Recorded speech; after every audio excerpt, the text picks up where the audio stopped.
to help us understand the latest figures as released by the Ghana Statistical Service. Prof, good evening. Thank you very much for your time. Good evening, and good evening to listeners. Thanks for having me.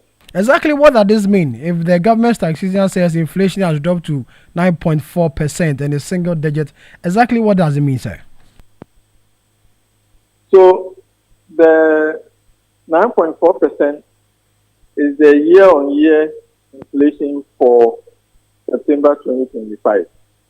What that number means is that between September 2024 and September 2025, on average, the prices of goods and services rose 9.4%. So if you take the 12-month period between September last year and September this year, the prices of goods and services rose by 9.4%. So now, the inflation in essence is a matter of the cost of living. So it means that the cost of living increased within that period by 9.4%. However, if you compare it to where we are coming from, it means the inflation rate is declining. It means that in previous months, the rate of increase in the cost of living was higher than it is for this current month. So should consumers be excited about this, or they should be worried? Well, now I think it's important that consumers don't misunderstand this to think that prices of goods and services are falling, because that's not the case at all. The inflation measures the rate at which prices are increasing. If you like, the speed with which prices are increasing. So if the inflation rate is reducing, it means that prices are increasing at a slower pace. So if you misunderstand that to mean that things are getting cheaper, then you'll be disappointed. In any case, notice that the inflation is a backward measure. It's after the fact. It's a thing that consumers have already experienced. Because as I explained, it's for the period 2020, between September 2024 and September 2025, which has passed. It's something that we've already experienced. So it's not, so the key thing is not to misunderstand this reduction to mean things are getting cheaper. Things are not getting cheaper. In time past, we saw inflation rise close to 40 to 50%, and now we are recording a single-digit inflation. What could have been the turnaround in all this, sir? Well, I think in the main, when you look at where we were, that was December 2022, when the recent peak was 54.1 or so, and where we are now, especially this year, we have begun to see a steady disinflation. That means a steady fall in the inflation rate. And if you look at the numbers carefully, you realize that this is essentially broad-based, because you see that over the period, both inflation on food items and inflation on non-food items have been reducing. And if you also look at it in terms of inflation on imported items versus inflation on domestically produced items, those ones are also decreasing. So whichever way you divide it up, you see that there's a general decline in the inflation rate. I mean, I think the key thing to note is that, in recent times, food inflation has been the major source of inflation. So the fact that food inflation is declining is quite positive. But we also have to understand that when it comes to food inflation, there are some seasonal patterns, because food has some seasonality. And when food is so when you get to months of August, September, sometimes October, we see that food inflation generally does better, because those are mostly the harvest season. But there's also the policy element. When you look at the fact that the monetary policy rate has been kept consistently high for a long time, that also helps to reduce overall demand within the economy and help bring the inflation down. So it's a combination of factors. We can also not discount the fact that the currency has been stronger this year. because when we talk about inflation on imported items, the currency, the strength of the exchange is one of the main determinants. And we've seen that if you compare to the start of the year, the cedi is relatively stronger than where we started. So all of these are factors that would explain why we've seen inflation come down to single digits. But there are others who also counter the argument that even though we started the year with a significant reduction in the currency as far as the dollar and the cedi relationship, we are also seeing a steady, appreciation of the dollar. And a lot of people have also raised that by end of the year we may have it go back to where it came from. Could that also been a factor in all this? Well, I think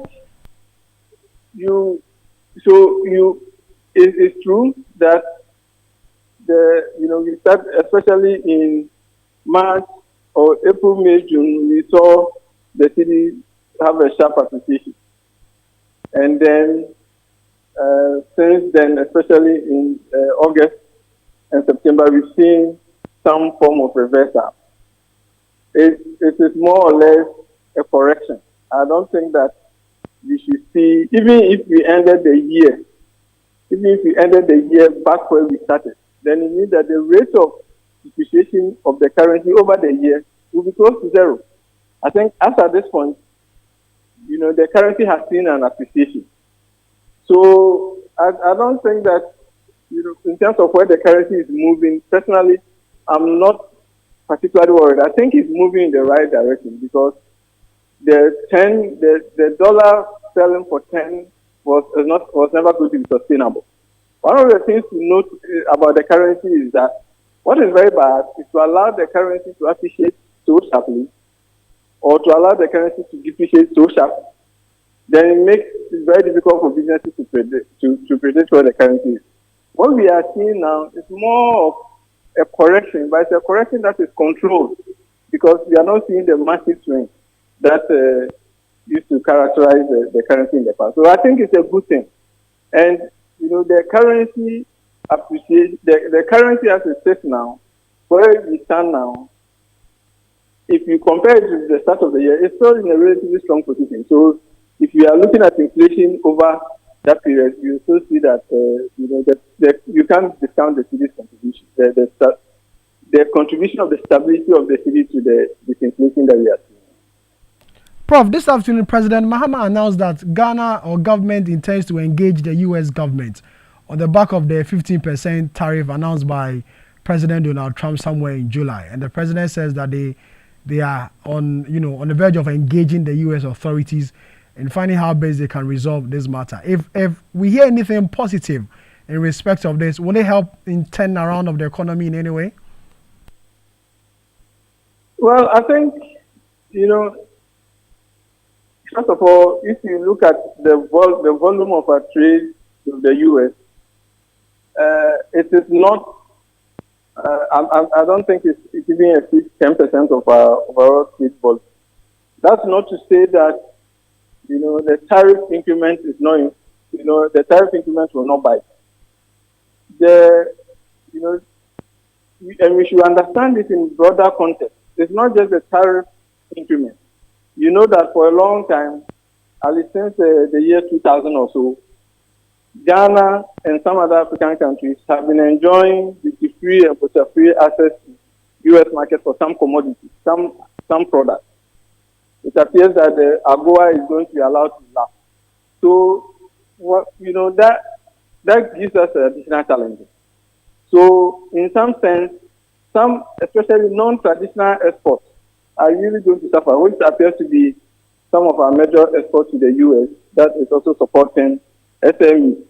The U.S., in particular through the USAID, they used to support development of small businesses, especially with regard to market access to the U.S. So I think if we make progress on that side, it will reduce the uncertainty because at the moment, if you're a business who exports to the U.S., we are a little bit concerned, exactly what is going to happen.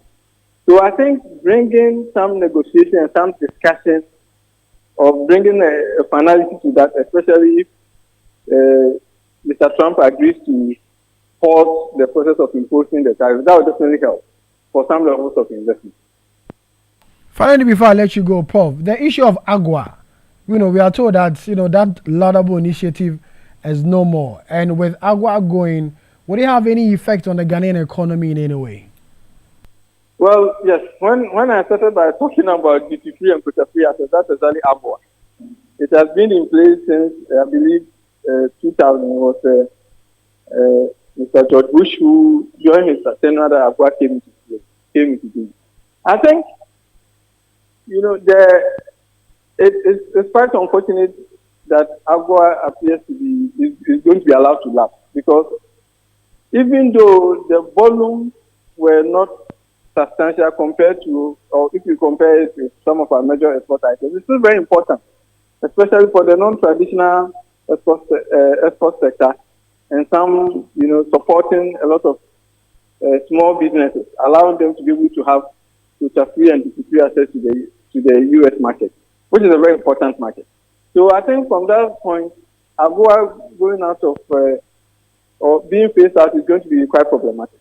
And we hope that, by where it is, I think the time for renewal has already passed.